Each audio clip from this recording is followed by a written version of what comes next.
afternoon, everyone. You're here with me today with Questions with the Queen, and yes, I would be the Queen. We have somewhat of a special edition. As you can see, I have a question for Money in the Bank, and of course, you can see the briefcases here sitting next to me.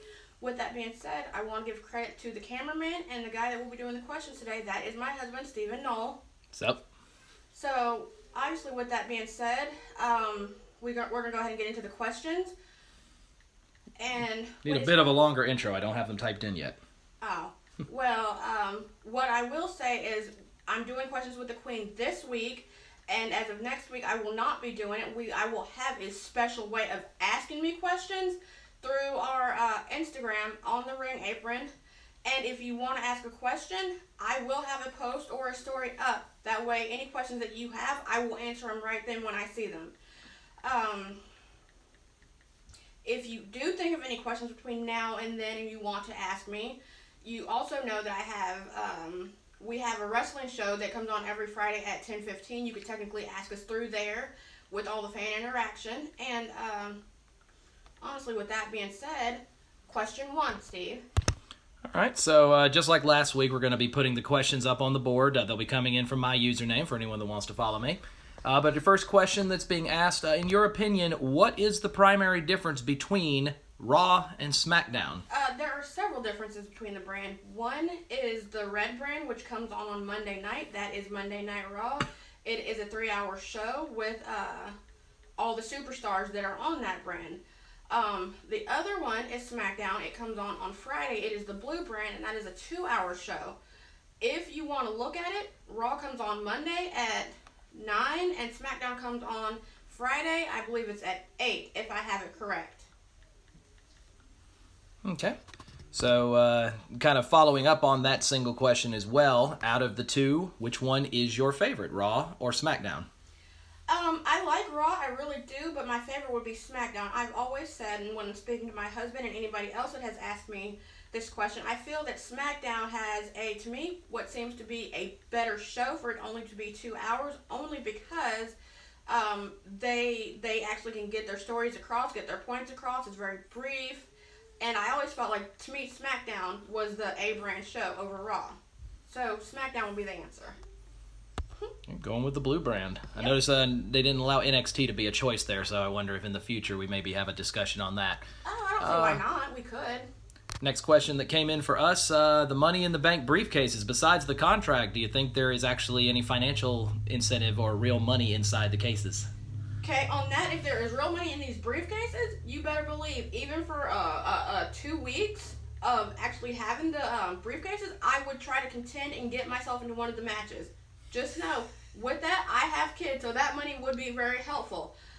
But to answer the question, no, there is no money. There is a contract that actually will give you, or the superstar, man or woman, a full year to actually cash in on whoever is holding the title at the time. So, no money, but a contract. Oh, so yeah, no financial incentive involved, so that doesn't help us in any way. But that's all right. Next one coming in. What are your thoughts with the announcement yesterday that both Money in the Bank matches are going to happen at the exact same time?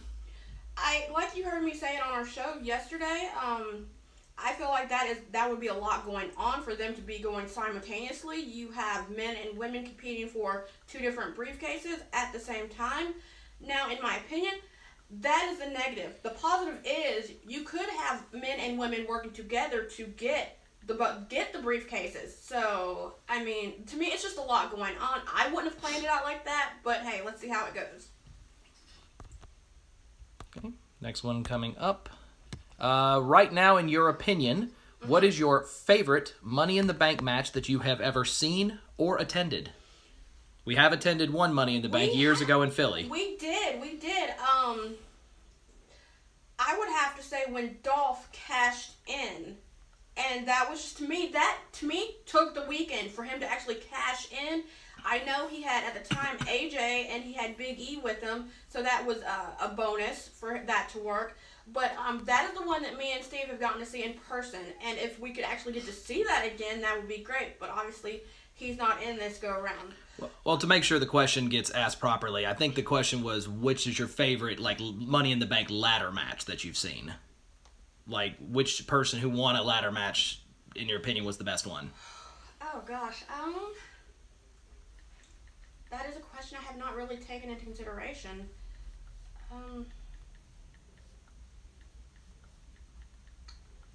I cannot give you an answer because there's been so many. I'd have to actually go back and I'd have to think on it, and maybe sometime in between next week on the Pick'em show, I will give you an answer then. So I really can't give you a direct answer on that right now. Well, hey, perhaps a question you can answer through the messaging board a little bit later. Exactly, or the prediction show, either way. There you go.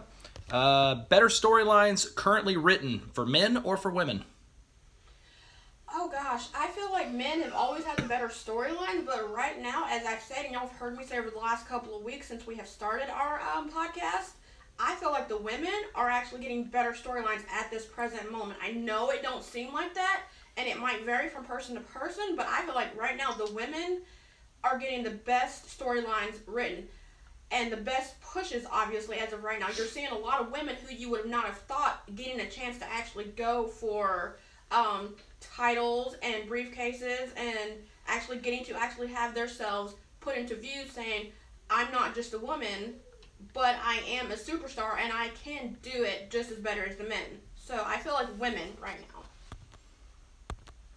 Okay. I would be in complete agreement with that as well. One thing that was mentioned on Smackdown this week will be next week the return of Jeff Hardy, coming back off of his return from all of his mental and drug issues as well as his recent injury. The first question, it's actually a two-part question, is can Jeff Hardy survive right now without Matt? I've always felt like that Jeff, and not to be, not to downplay Matt, I feel like Jeff has always been, to me, in my opinion, the better Hardy. Now, it may differ. People may feel differently than that, but I feel like Jeff, honestly, you could put him in a tag team, and I think he'd be well, and I think he could be well as a singles competitor, too. So, pretty much, I feel like anything that Jeff does, when he does it, I feel like he would be perfectly fine. I don't see it to where there's nothing he can do. And, honestly, he would be better with Matt, and he could be better without Matt, and I think he's going to do very well on his own. Okay, and you kind of touched briefly on the question with your response there. Do you think Jeff Hardy is built better for singles or for tag team competition? I feel like he's a better tag team competitor, but that, in my mind, that's what I've seen him do really, really well. He's always had Matt in his corner. He's always had his brother, which is family. So, obviously, to me, I feel like he would be doing better in tag, but it would be great to see him as a singles competitor. I'm not going to sit here and say I don't think he can do it. I full well think he can do it. So, obviously, again, like I mentioned in one of my shows previously, I feel like Matt and Jeff are one of the better tag teams outside of Christian and Edge and a lot of others. But Jeff will be fine, and I think he's a better tag team competitor. All right. We've got time for just a couple more here. One question coming in from our audience is, do you consider yourself to be a super fan, and why or why not? There is two types of fans, like was stated in the question. There's a fan, where you get into it and you love it and you go to the shows, but you may not hit all of them. And then you have a super fan that goes to each and every show, has each and every shirt, and on top of having each and every shirt and all the merchandise and looking at, all the shows throughout the week and going to the pay-per-views all the time, they also cosplay. I would find myself to be a super fan. I have gotten into the cosplay thanks to two of my sisters, Haley and Savannah, and I've gotten into it to where it's like, we have to be at this show, we have to watch this, and if I don't catch it, then I actually look at it, I find it on YouTube or whatever. But I'm a super fan. I'm a huge super fan. And I can tell you for a fact that my husband is too. And if it wasn't for him and Haley and Savannah, I probably would not, and Stephanie, sorry, I probably wouldn't be as big as a fan as I am. So it's good to have a group of diverse people who love the same thing that you do. All right. If you could actually take one person and push them into a main story or a title picture over the next 6 months, who would it be and why? I have two people in mind, and they're both women, of course. I'm liking the whole thing with the Sonya and Mandy story. I feel like she is finally getting pushed, and I don't care if it's a heel or a face role, but right now she's pulling off this heel role very well. I want to see it progress, and if it takes 3, 4, 5, 6 months, so be it. I like the heat that she's catching online. I like the heat that she's catching, when we watch the shows. It's just, it shows you that they have been putting her on the back burner. So Sonya is one, as well as I feel like Dana would be another one. Obviously, two of the best women who have, to me, have been wasted as far as talent. I'd want to see them too. Opportunity for potentially Dana to win Money in the Bank here in this next Sunday, and we'll be hopping to that in a second. Time for one more question, and that is coming from our audience here. What major difference do you see the quarantine having as a permanent part of WWE going forward? So what has the quarantine caused that is going to force WWE to change something permanently? I feel like WWE takes a lot of precautions anyway with the shows and the security and the safety of the fans, the super fans, the people that have to work the event. I feel like, with that being said, with everything that is happening now, I feel like they are going to take more precautions as far as maybe having sanitizers in each row, maybe having sanitizers in the bathroom, having soap. If you're sick and you still want to attend the show, I feel like knowing Vince, if he's willing to put his money into it, him and Triple H will have a room where if you're sick but you still want to be at the event, you can be in that room by yourself and you can still watch it. I feel like, to me, that's how I think this will go. So, honestly, I'd like to see it. Honestly, I think, you should be washing your hands and sanitizing anyway. But to me, if that is going to happen, I feel like it could go in that direction. Put safety first. Please put safety first. Okay, and that does it. Wraps up our questions for this week. So, Kia, it's now time for you to present your thoughts to our audience as to what they can potentially answer for you. Okay, as y'all can all see, I still have the question from last week up. We are missing a spot for the men's. I had Apollo Crews, but he got injured, so let's see how the gauntlet match works. But the question goes, as you saw last week, who are you all pulling for, men or women? Why do you believe they are deserving? Explain your answer. And as you can see, we have 5 choices as of right now for the men, and we have our 6. I know it was stated by my husband, and I really kind of wasn't thinking about it. I put Carmella's hat up there.